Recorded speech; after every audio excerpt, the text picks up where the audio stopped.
देखो Roman number यानी Roman संख्या, ठीक है।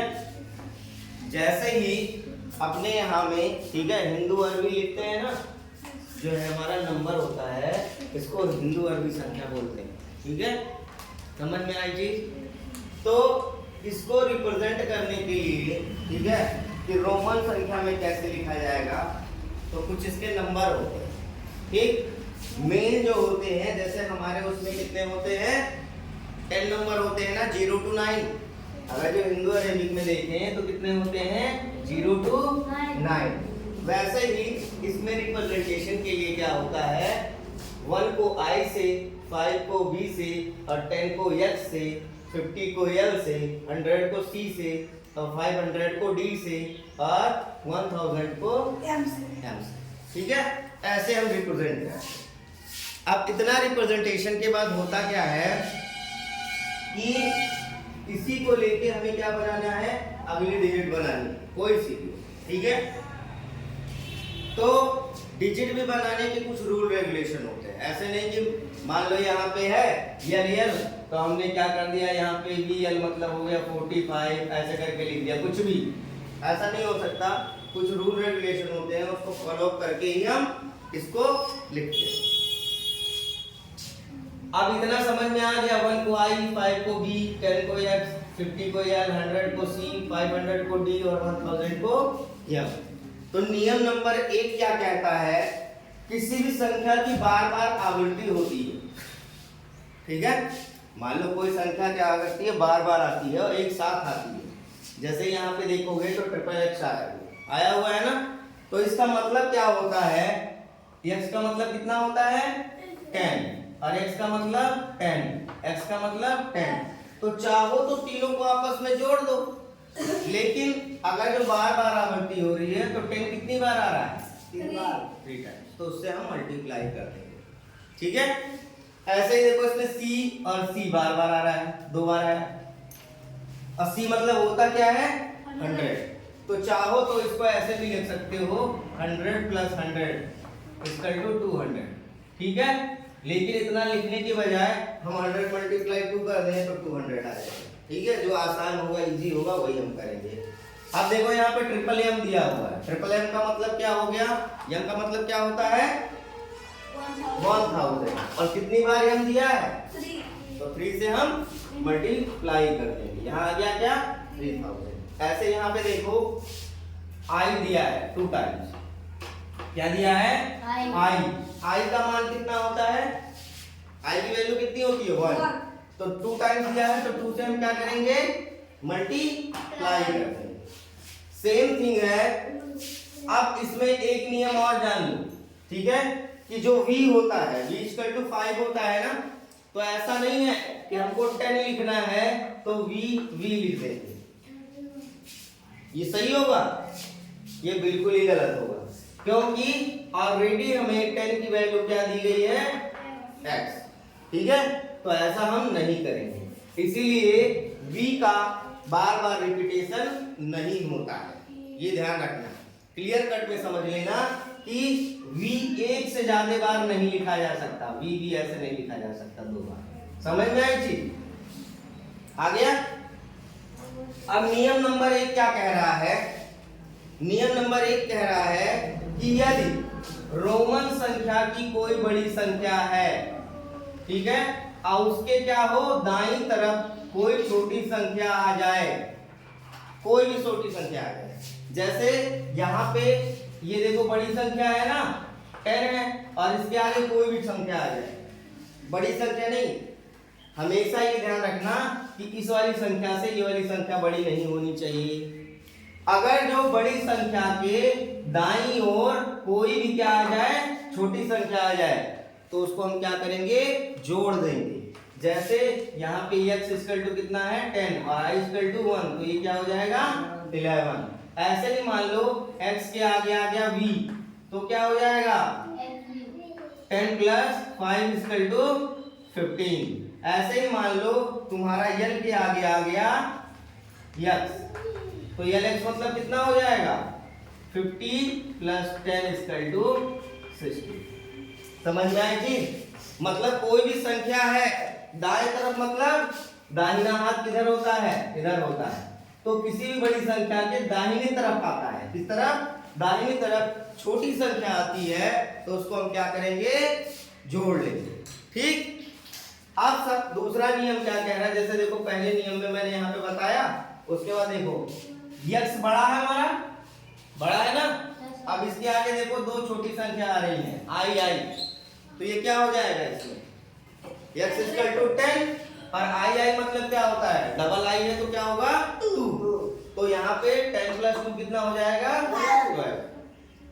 ऐसे ही यहाँ पे x है और v आ गए, x हमारी बड़ी संख्या है v से, तो ये 10 है और v 5, कितना आ गया 15। अब देखो यहाँ पे ट्रिपल सी आ रहा है, डबल एक्स आ रहा है, आई आ रहा है, तो ये ध्यान रखना कि मैंने कहा था जिस चीज की आवृत्ति बार बार होगी उसका हम क्या करेंगे, उसी की संख्या से मल्टीप्लाई कर देंगे जितनी बार आवृत्ति हो रही है। जैसे सी 3 बार आ रहा है तो 100 इंटू 3, एक्स 2 बार आ रहा है तो 10 इंटू 2, आई का मतलब क्या हो गया 1, और सबको जोड़ोगे तो 321 आ जाएगा। ऐसे देखो यहाँ यल बड़ी संख्या है, यल के दाहिने तरफ क्या आ रहा है, छोटी संख्या आ रही है, ठीक है, तो ये क्या हो जाएगा 50 प्लस 5 55। अब नियम नंबर 3 क्या कहता है, अभी तक हम क्या था, बड़ी संख्या के दाईं ओर, अब बड़ी संख्या के बाईं ओर। अब देखो अगर जो कोई बड़ी संख्या है और उसके बाईं ओर छोटी संख्या आ जाए तो हमें कुछ नहीं करना है, उसमें क्या करते थे, जोड़ देते थे, और इसमें क्या करेंगे, माइनस घटा देंगे। क्लियर है। अब देखो यहाँ पे बड़ी संख्या आई है v और छोटी संख्या i, तो b मतलब कितना होता है 5 और i मतलब 1, तो 5 माइनस 1 इक्वल टू 4। अब देखो यहाँ पे बड़ी संख्या आई है x और उसके आगे आया है i, तो बड़ी संख्या हमारी कितनी है 10 और i मतलब कितना होता है 1, तो इसमें से माइनस करना है। ऐसे देखो यहाँ पे x l में बड़ी संख्या कौन सी है, x और l में बड़ी संख्या कौन सी है,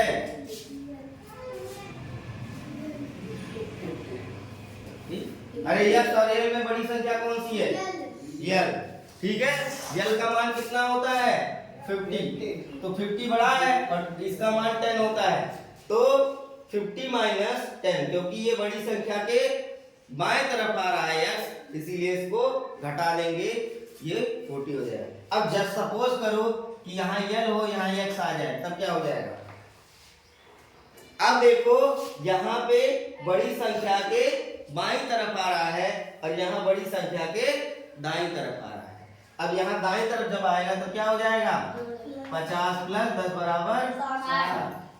समझ में आई चीज, यही समझाना चाह रहा हूँ।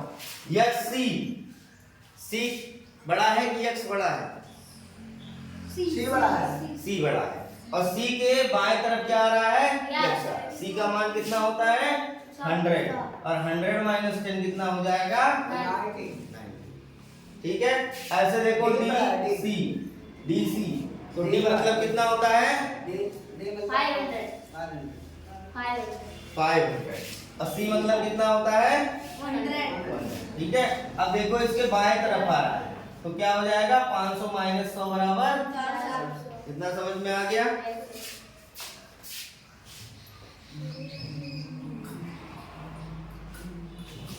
अब एक बाहर वाला बचा हुआ है, ये हो गया इतना, हाँ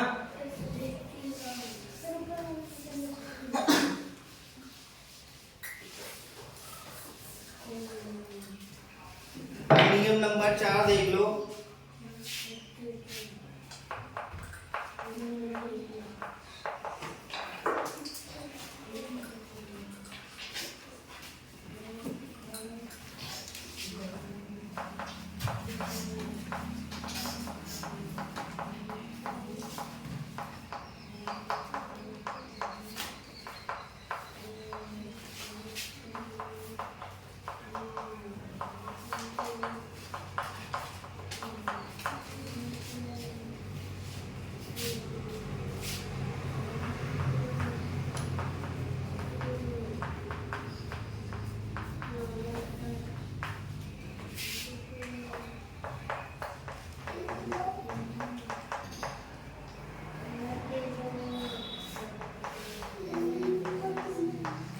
ठीक।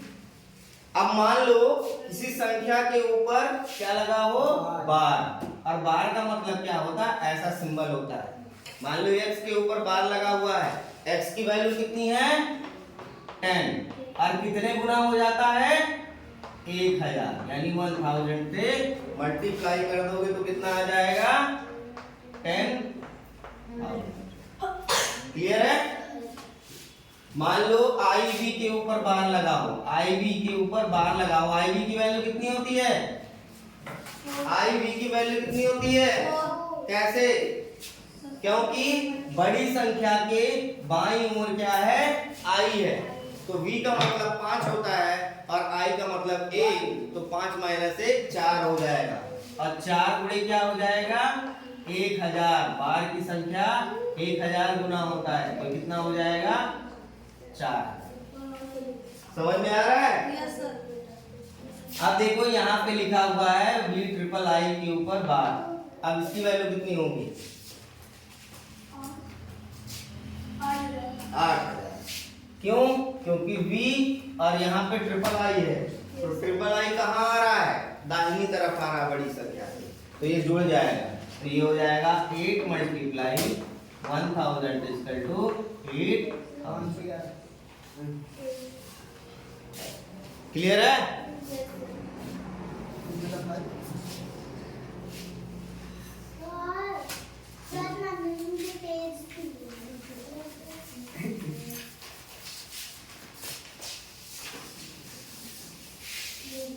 अब मान लो हमको कोई संख्या बनानी है, जैसे यहाँ पे 1 का वैल्यू तो हमको पता है I होता है, तो जरा 2 का बता दो क्या हो जाएगा। 1 का वैल्यू I होता है तो 2 की वैल्यू क्या हो जाएगा, ऐसे नहीं, 1 + 1 यानी I। ठीक है। अब मान लो 3 है, तो 3 में 1 + 1 + 1 इक्वल टू I। ठीक। अब बताओ 4 की वैल्यू कैसे लिखी जाएगी। ठीक है। अब देखो यहाँ 4 की वैल्यू क्या हो जाएगी, पहले V लिखो, और किसका माइनस, V का मान कितना होता है 5 होता है।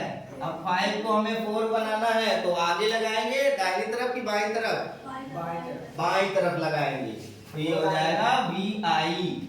ठीक है। और इसको हम क्या लिख सकते हैं, 5 - 1 = 4। ठीक है, यानी IV। ठीक। अब देखो 5 को क्या लिखेंगे, तो लिखा ही है V। अब बताओ 6 को क्या लिखेंगे, 6 को क्या लिखेंगे VI, यानी 5 + 1 यानी VI। I को किधर लगाएंगे, V के दाहिनी तरफ। ऐसे ही 7 बनाना हुआ तो क्या होता है, 5 + 1 + 1 बराबर 7, यानी VII। ठीक। ऐसे 8 बनाना हुआ तो क्या लिखेंगे, 5 + 1 + 1 + 1 बराबर VII। ठीक। अब 9 बनाना हुआ तो क्या लिखेंगे, 9 बनाना हुआ तो क्या लिखेंगे, 5 + 1 हाँ, मैं ये तो जानना चाह रहा था। 10 का मान कितना है यहाँ पे x, तो x में क्या करें, जोड़ दे कि घटा दे, बाईं तरफ। अगर जो हम I लगा दें तो ये क्या हो जाएगा 10 - 1 बराबर 9।